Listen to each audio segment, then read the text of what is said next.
So, as we all know, the 2020 election is just over a month away, and millions of people have their eyes on who's going to hold the White House in January. There's been polls and predictions going around, but nobody's really sure about what's going to happen.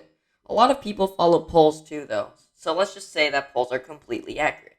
By the way, they're not, but for the purpose of this video, they will be. Okay, so as of September 28th, the polling currently looks like this. Obviously, this isn't fully accurate, but we'll go with the data that we have.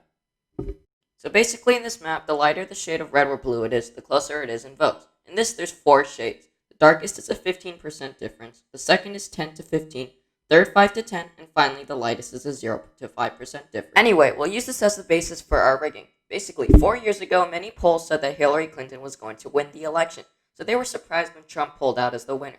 They predicted that she was going to win Pennsylvania and Michigan, in which Trump overperformed by nearly 5%. So let's just say, hypothetically, what would happen if either candidate overperforms this year? Firstly, let's go with Trump. How about let's say he overperforms by 3%, which is definitely possible in November.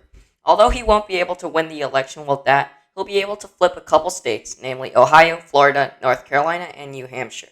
He'll lose with 252 to 286 votes, but he would have won really close races in Pennsylvania and Arizona. Let's say he overperforms by 5% instead, which is somewhat similar to what happened in 2016. This would mean that mainly those tilt blue states would turn tilt red. This is like Pennsylvania and Arizona would turn red. It might only seem like 2 states, but that also brings Biden down to 255, which means Trump wins the White House with 283 votes. Let's be optimistic for the Trump supporters out there, and let's say they overperform by 8% instead. They'd grab a couple more states like Wisconsin, Nevada, and Michigan, and they would end up with 315 votes. This is probably the maximum that's probably going to be possible. Alright, so how about if Biden overperforms? Trump's about to be in for a bad night. Let's give him an overperform of 3 points, which gets the Democrats large gains like Texas, Georgia, Iowa, and Arkansas. It'll leave him with a landslide of 418 electoral votes. Biden overperforming by 5 points won't really change much, so let's just go to the theoretical 8 points. At 8%, he would have taken states like Alaska, Montana, South Carolina, Kansas, and Missouri.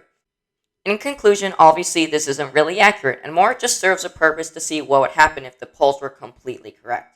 Biden won't get over 400 electoral votes, and Trump won't overperform by 10 points either.